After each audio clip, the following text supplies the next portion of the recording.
Estamos en Hechos 3.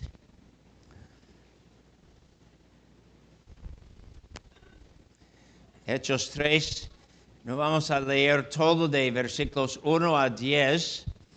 En los versículos 1 a 10 tenemos la sanación que Pedro efectuó, pero claro, es el poder de Dios. Y pueden ver versículo 6 de Hechos 3. Pedro dijo, no tenga plata ni oro, pero lo que tengo te doy en el nombre de Jesucristo de Nazaret, levántate y anda.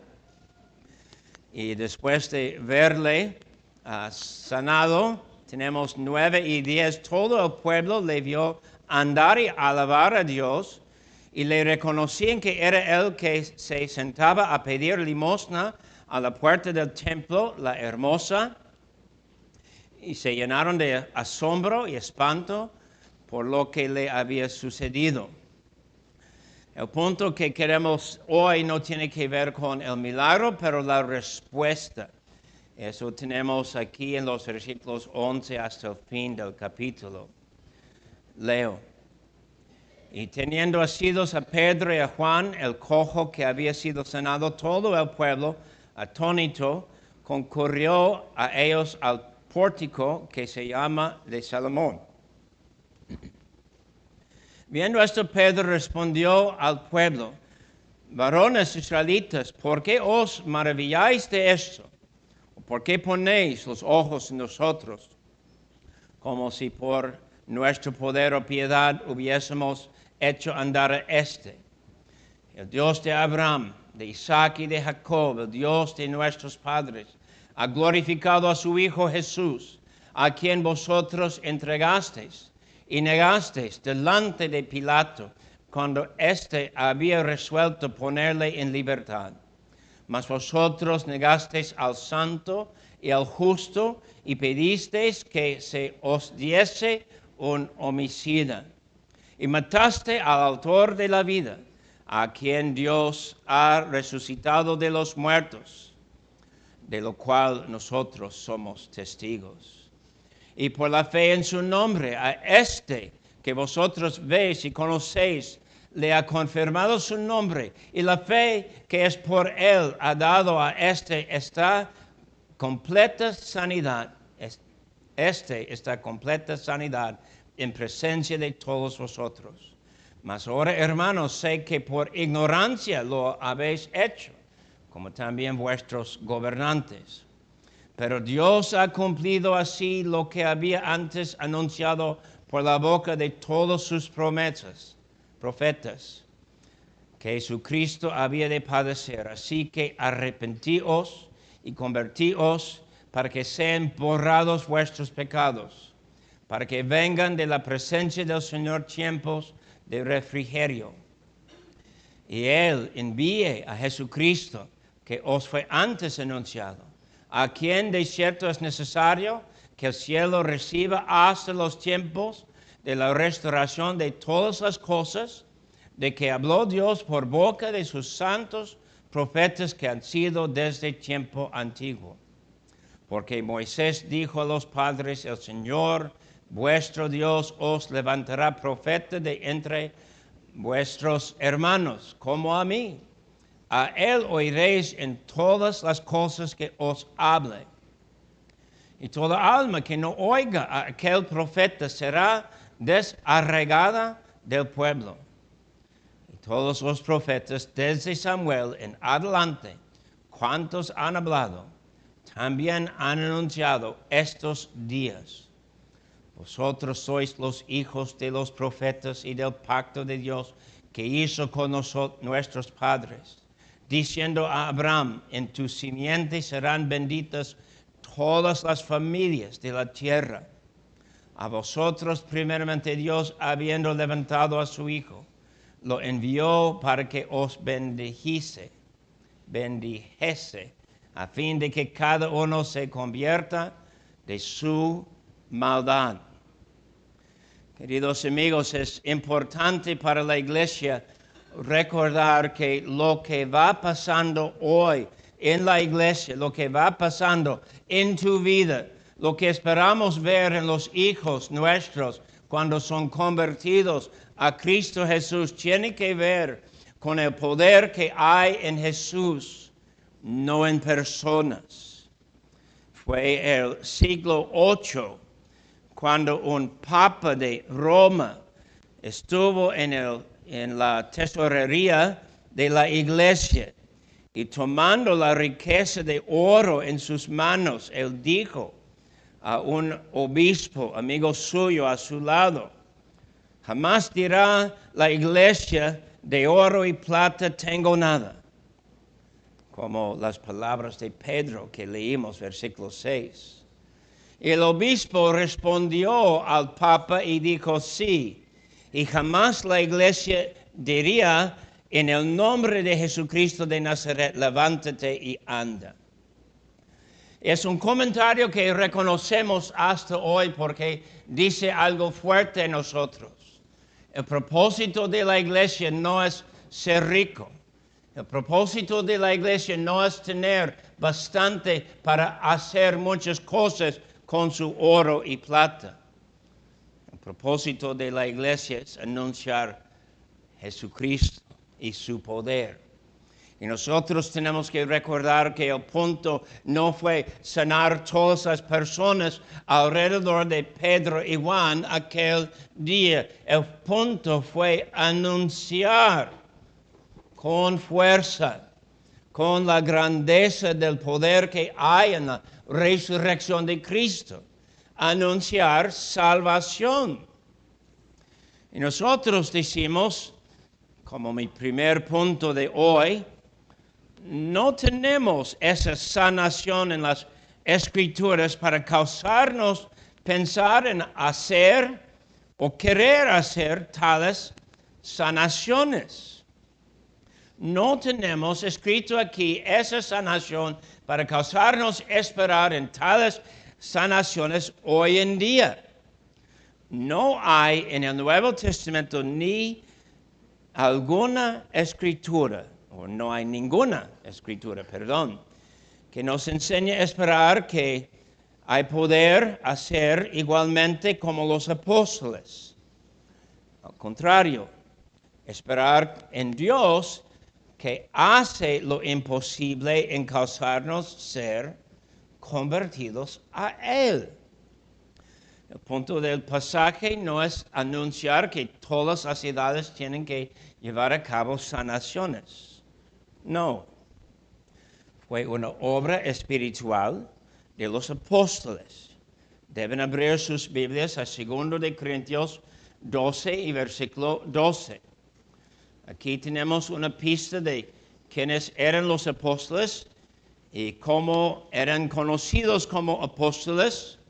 Porque Pablo habla aquí de su persona como apóstol, y él dice, 2 de Corintios 12, con todo, las señales de apóstol han sido hechas entre vosotros, en toda paciencia, por señales, prodigios y milagros. Entonces nosotros sabemos que fue parte de los apóstoles llevar a cabo algunos milagros, sanaciones de hecho. Pero no hay apóstoles hoy. Y si quieren leer más de esto, pueden estudiar Hechos capítulo 1 que habla de esto. Pero nosotros decimos que en la generación justo después de los apóstoles no había ni una pista ni una sugerencia de necesidad de tener poderes igual con los poderes de los apóstoles. Los de una generación después de los apóstoles entendieron que fue por aquella generación y solo los apóstoles llevar a cabo tales obras. Por lo tanto, descansamos en dejar Dios ser Dios, en dejar Dios hacer milagros cuando quiere hacer milagros, Y claro, el punto del pasaje que tenemos que recibir, hay sanación, versículos 1 a 10. Y luego el resto del capítulo es anunciar que sigue aquí nuestro Dios, sigue aquí el poder de Dios y Dios hace milagro porque Él recibe y reparte fe, esperanza y nueva vida a los que creen. Y es el punto del pasaje, anunciar a Cristo. Anunciar su salvación, versículo 18. Hechos capítulo 3, 18. Pero Dios ha cumplido así lo que había antes anunciado por boca de todos sus profetas, que Jesucristo había de padecer. En pocas palabras, podemos decir que eso explica el Antiguo Testamento. En pocas palabras, decimos que aquí tenemos suficiente para causarnos guardar nuestra esperanza, no en nuestro grupo, no en la historia de la iglesia, no guardar nuestra esperanza en nuestra experiencia, no guardar nuestra esperanza en algo que pasa en nuestra vida, sino guardar nuestra esperanza en Dios que llevó a cabo desde el principio hasta el fin la muerte de Cristo Jesús y nuestra salvación.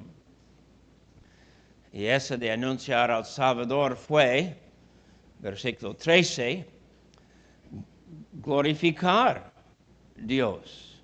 Dios fue glorificado por medio de las malas acciones de los judíos. El Dios de Abraham, de Isaac y de Jacob, el Dios de nuestros padres, ha glorificado a su Hijo Jesús, a quien vosotros entregasteis y negasteis delante de Pilato, cuando éste había resuelto ponerle en libertad. ¡Qué maravilla del poder de Dios! Eso dice algo fuerte de tu salvación y dice algo fuerte del consuelo que debes mantener en tu corazón día tras día. Nosotros sabemos que Dios quiso glorificar en su nombre. ¿Y cómo hizo? Poniendo su Hijo amado en manos de los malos. Y causar los malos o dejar los malos hacer de acuerdo con su idea, pero causar todo lo que pasó ser salvación en su nombre. Y claro, versículo 16, por fe en su nombre, a este que vosotros veis y conocéis, le ha confirmado su nombre. Y la fe que es por él ha dado a esta completa sanidad en presencia de todos vosotros.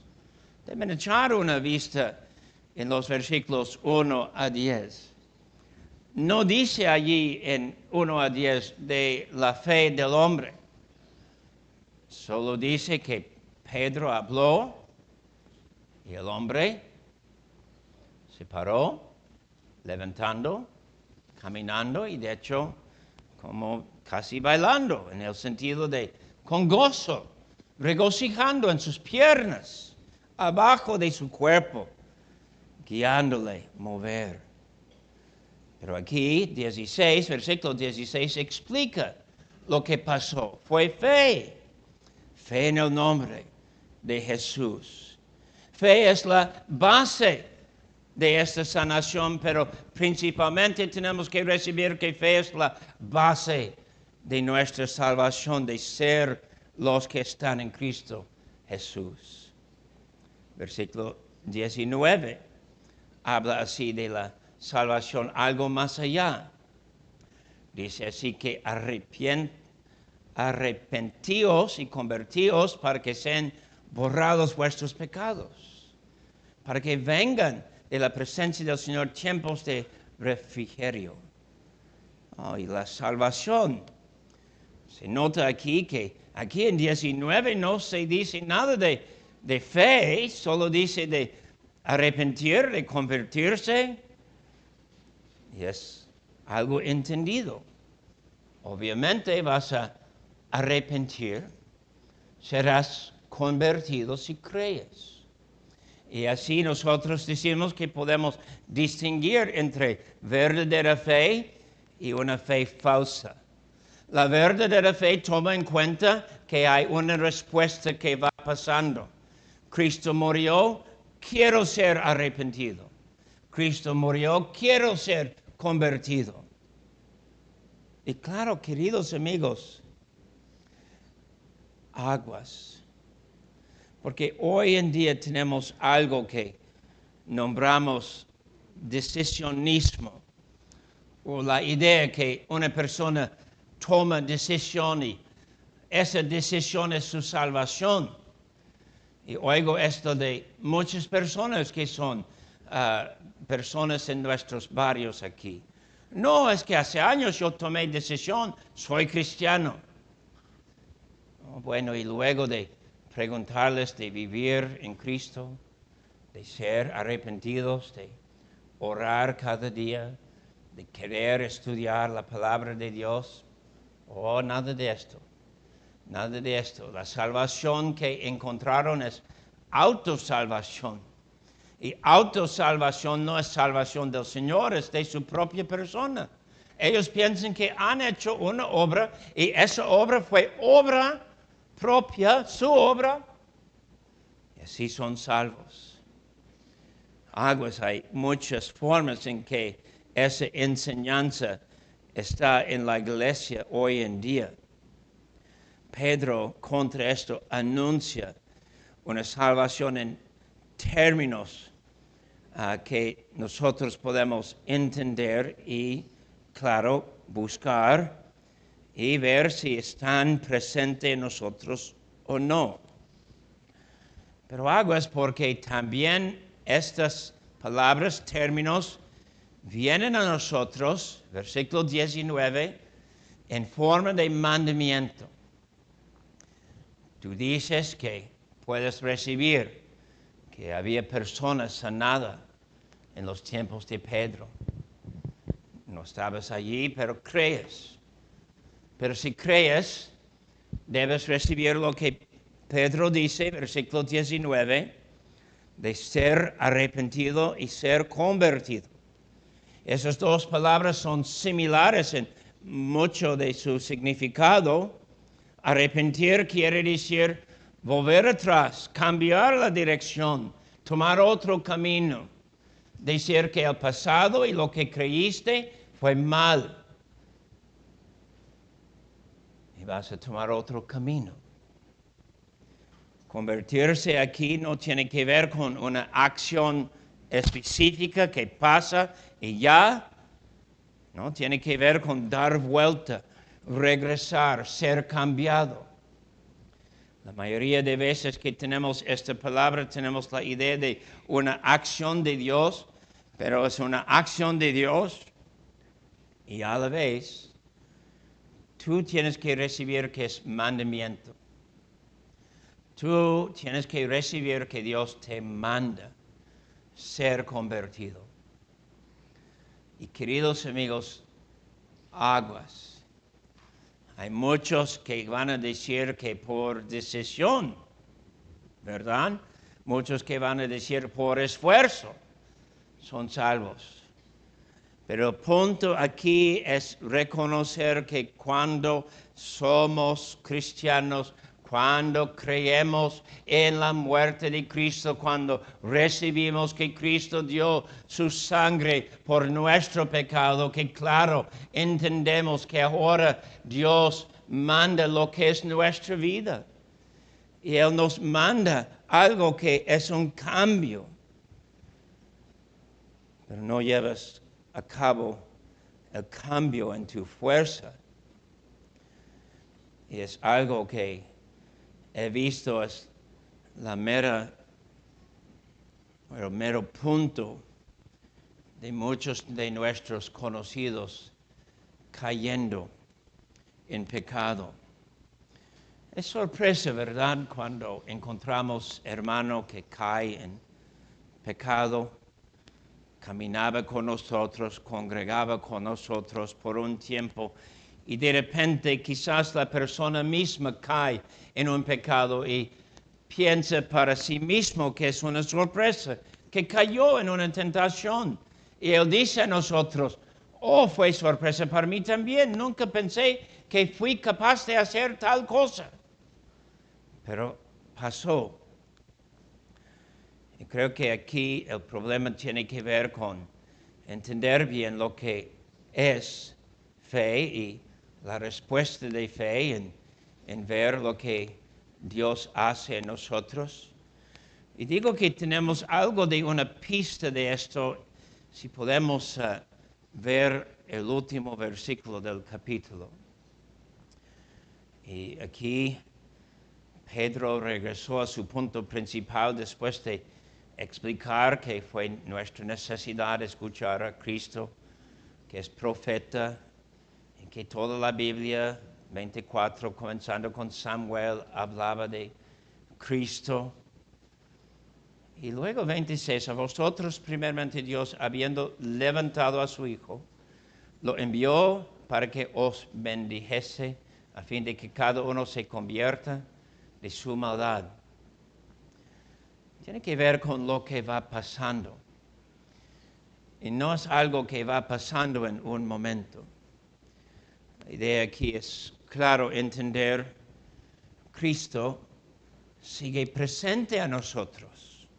Podemos regresar a 20 y 21 y tiene la idea de Cristo en los cielos, pero Cristo aquí. En leer así nosotros cobramos algo de ánimo, pensar en Cristo omnipresente con nosotros en los cielos. Vendrá de nuevo, pero no ausente en este momento. Y cuando llegamos en versículo 26, lo que Él hace estando aquí es convertirnos de nuestra maldad. Toda esa salvación es cumplimiento de lo que Dios dijo en el Antiguo Testamento, de las promesas que Dios hizo con los padres, Abraham, Isaac, Jacob, pero son promesas que confirman que Dios no tiene planes solo salvar hijos de Abraham, Isaac y Jacob, sino que tiene que ver con una promesa a todos los países, todas las naciones. Versículo 25. En tu simiente serán benditas todas las familias de la tierra. Es interesante cuando personas quieren pensar que hay un camino para el judío y otro camino para los gentiles.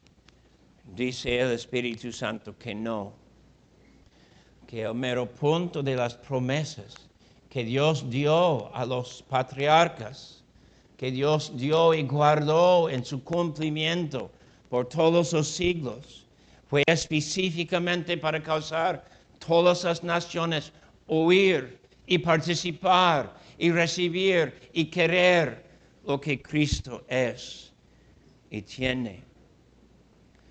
A veces los judíos están representados como aquí, los que mataron y fueron responsables de la muerte de Cristo Jesús. Y a veces ellos son los que mataron a los profetas. Tenemos esto de la voz de Cristo en el libro de Mateo, por ejemplo. Pero pueden ver versículo 25. Vosotros sois los hijos de los profetas y del pacto que Dios hizo con nuestros padres. Es un cambio. Pedro sabe que cuando habla está hablando con los que son herederos de las promesas, hijos de los profetas, que los profetas hablaban, y aunque sí, los israelitas, sus antepasados eran culpables de matar los profetas, ellos siguieron con la palabra de los profetas. Y la palabra de los profetas fue Cristo Jesús. La grandeza de salvación en su nombre es para nosotros. No solamente para judíos, pero la promesa es extendida y pertenece a nosotros. Y nosotros tenemos permiso de decir que lo que Dios habló con Abraham pertenece a nosotros. Y no debemos perder esto. Y claro, entender correctamente la promesa no es pensar en un pueblo, no es pensar en los ritos de un templo, no es pensar en su historia y sus fallas y éxito, etc.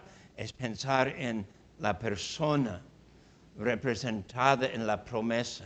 No pensar en simientes, mucha gente, pero pensar en simiente, Cristo Jesús. Y Cristo Jesús llegando a ser para nosotros esa salvación. Queridos amigos, nosotros queremos guardar que para siempre la iglesia sea el lugar donde podemos no solo anunciar sin temor el camino que está en Cristo Jesús, pero ver personas que toman en cuenta que fe nos lleva al arrepentimiento y la conversión. Ser los que caminan saliendo, versículo 26, de nuestra maldad, llegando con Cristo cada día, renovados en Cristo por el poder del Espíritu Santo y guardando que eso, sobre cualquier otra cosa que hay en el mundo, es el significado de nuestra vida. Amén.